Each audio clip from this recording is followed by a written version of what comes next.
Hello YouTube. I thought I would shoot one more video. The other video, if it uploads first, I'm thinking I might ramble on for a while in this one, so the other video will probably be uploaded first before this one. So I don't know if you guys can actually tell, but I did add some more plants into this tank, and you won't be able to tell over here because the light's out and I don't feel like playing with the timer. We'll be able to tell a little bit. There's some new plants in here too. It looks like he kind of tore them up a little, but that's just kind of to be expected. Hopefully they'll do okay in the long run, but it's kind of a couple crypts in there. I kind of figured my fish would tear them to shreds anyway, but that's okay. Put some Java moss in the big 40-gallon over there too, the one behind me. But yeah, so I've added some plants in here, and the reason being that I added plants in here is because the other day I walked into, it's probably about 3 or 4 days ago now, 5 days ago, something like that. I walked into my brother's room, and the fish tank, looked a little weird. I'm like, looks kind of like there's some, maybe like some green water or something brewing, something weird's happening. So I went over to go, get my hands in there and see what's going on, make sure everything's okay, kind of look around, and I noticed that it was super hot. And so when I checked the heater was like steaming when I pulled it out of the water, and I just had a problem with it. It kind of malfunctioned the other day, but it did not get very hot. It just got a little, it just felt a little warmer than what it was supposed to. And so I pulled it out, I put it in a bucket, and I ran it. It didn't even have any flow, like any filter flow in there in the bucket. And it heated up a 5-gallon bucket just fine for like 5 or 6 hours. I was like, okay, well that's pretty good time. It heated it up. It kept it at that temperature for 2 or 3 hours, I think, and then it just kind of was done. I was like, okay, it's fine. I'll put it back in the aquarium. So I put it back in. Got my filter working because there was a filter in there that was malfunctioning. It was the impeller was all clogged up, so I had to clean that out. And yeah, when I came back a few days later, about 5 days ago or so, however long ago, the whole tank was just boiling hot. I mean, it was probably like 90s or maybe higher, and I don't know. I know it hadn't been that hot the day before because I had, fed the fish previously, and I definitely would have noticed it being, overly hot because I noticed that the other time, and it was only about 80, which is like, that's reasonable for those kind of fish. They kind of like it a little warmer. Like they're like tropical fish, they're not cold water fish. So yeah, I was like, that's fine, but it is warmer than what I want it to be. I had it set at like 76, so that's kind of weird.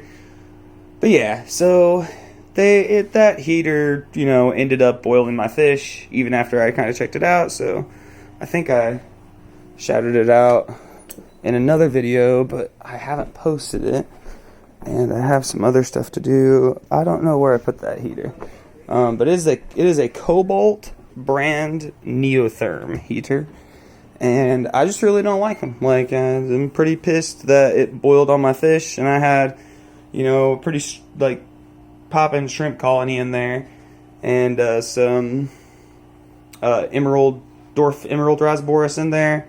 About 8 or I think it was 10 of them actually, or something like that. It was quite a few of them in there, and then a pretty good shrimp colony.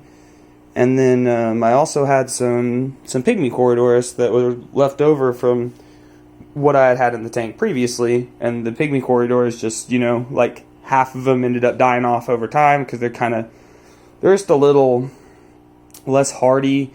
They don't like come out and eat as much as like big corridors. So if you have other fish in there, like if you try to cohabitate them with other stuff, it seems like they just don't do that great. I bet they would do really good in a tank all by themselves, which I want to try one day because they are pretty cool. But yeah, I still had like 3 of those left in there that I saw every once in a while as I was going through my daily routine. So I'm pretty upset about losing those. That was quite a bit of money in fish that I lost, and I didn't really see those fish every day, but, even my brother, who, he doesn't even, he likes fish, but he's not, he he doesn't actually keep that tank. I clean it if it needs cleaned and stuff. I do everything to all the fish tanks pretty much. Sometimes my girlfriend will feed tanks for me, and she did help me clean the tanks not too long ago because she wanted to learn how to do it. So, you know, I pretty much do everything to them myself. I'm pretty attached to all the fish, even the ones that I don't see every day or that I don't sit and observe.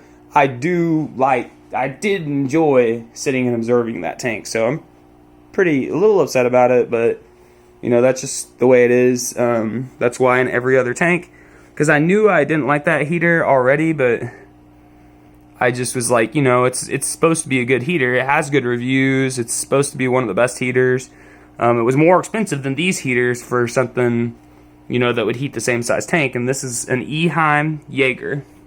I don't know. I have a box somewhere of one, but I don't know where exactly. But this one is like a really, really big one. And it's not even on right now because this tank does not require, it just like, it's the right temperature out here. This tank doesn't, oh, I hit a fish. These fish are so like personable.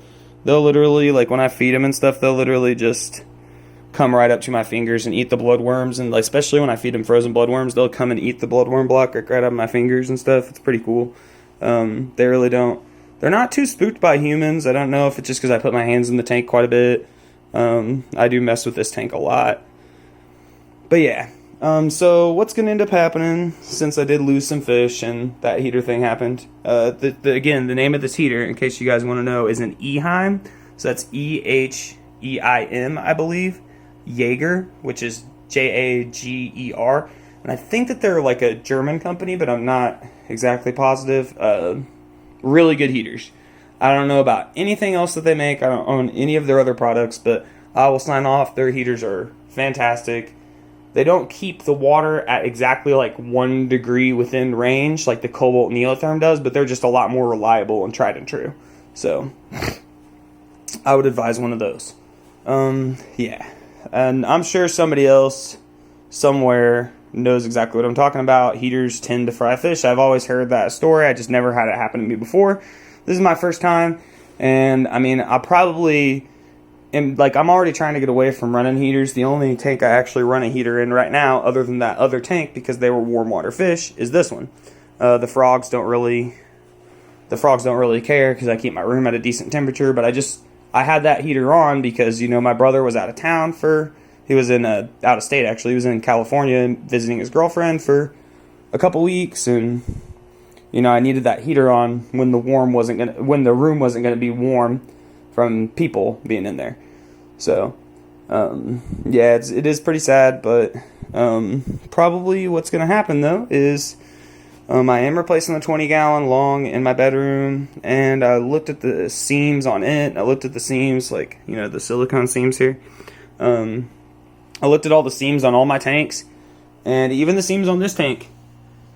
And the seams with the worst tank is that 10-gallon that overheated. So, I mean, I guess, like, there is, like, a silver lining in the cloud. You know, the fact that I can take that tank down, and if I want to use it later, I can either reseal it, or I can, like, use all the glass panes individually for other projects, because I am going to try to do some Serpa Design-esque stuff, and cut some glass panes, and, like, make some cool little stuff out of it. We'll just see where it goes, but basically what's going to happen is I'm going to take the 20-gallon long. Sorry about the cardboard, guys. That's ghetto right there. You guys like that? Now, but I am going to take that 10-gallon in my brother's room down. I'm going to take this 20-gallon long. Sorry, guys. Take this 20-gallon long, and I'm going to get rid of the fish in it and put them, well, not get rid of them. They're going in my 40-gallon. They're just the same kind of fish, rainbows. Same kind of rainbows. And they will appreciate being in a group together. Sorry, I'll turn my TV down or off. This is I like to just, like, sometimes I'll just be going through a video and I just give a call out to random YouTubers. So I'm just watching Wiccan's Wicked Reptiles. It's pretty much just what I do, just watch YouTubers. I pretty much, even when I'm, like, was working and, like, had stuff to do all the time, it was super busy, I was always watching YouTube. Like, either I would be listening to it in my car on the way to work, or If I was like in the back of the store, like prepping food, I would just like sit my phone somewhere and just let like a Joe Rogan podcast. I just like to learn stuff, and it's easy to learn stuff when you don't have to read it and you're doing other stuff. It's like a multitasking thing. So yeah, Wickens, Wicked Reptiles, good YouTuber, talks about a lot of reptiles. So what I'm going to do, guys, is after I get everything moved out of this tank and all the plants moved into other tanks and different stuff like that, some of the plants in this tank can fit in my other 10 gallon that's over here, and the seams on that 10 gallon are good. The seams on this, they look pretty good. The seams on that 10 gallon in my brother's room, though, they're like eaten through. I don't know if it's because there have been a lot of snails in there, like pond snails, for a long time. So I don't know if it like the pond snail eggs on there, like they hatch and they eat through some silicone. That honestly is what it seems like, because there's like literal little holes where, you know, there was like a clutch of eggs of snails, and now there's just like a hole in the silicone there. It's kind of weird. So yeah, I'm going to take that tank down. I'm going to put this tank, I'm going to stand it on its end, you know, either end, whichever one. And then I'm going to either order a kit for the front or make a door for the front. Yeah. And so, yeah, I mean, it's pretty self-explanatory, I guess. Like, I'm gonna put this lid. I will have this lid in use. It's gonna go on the 29 gallon, but yeah, I'm going to, yeah, basically make it set up to where it's a terrarium or a vivarium or whatever you want to call it. And I'm going to put that in my brother's room. Probably make a little, like not a stand, but like a brace or something to go around it so it doesn't fall over. So it's got like a little more hold on the ends because it is a little tall. Like, I'm going to try to make it bottom heavy, but we'll just see how it goes. And the creature that I would like to put in there, guys, is a gargoyle gecko. So I'm going to keep all my same fish, except for the emerald rasborus, because they all died. And yeah, it's pretty sad. I got in there early in the morning, it was like 11 a.m., and I checked the tank, and yeah, there was nothing left. I mean, I was like, maybe there's something in here. Nope. The plants are okay, I transferred the plants out, and yeah, so gargoyle gecko, soon to be coming, you know, to the channel. So I'll have the newts in here. Get rid of this nasty stand, this old junky, like, that's what's holding it together stand.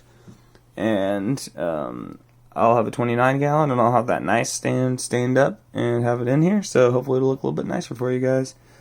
And yeah, we will see how it goes.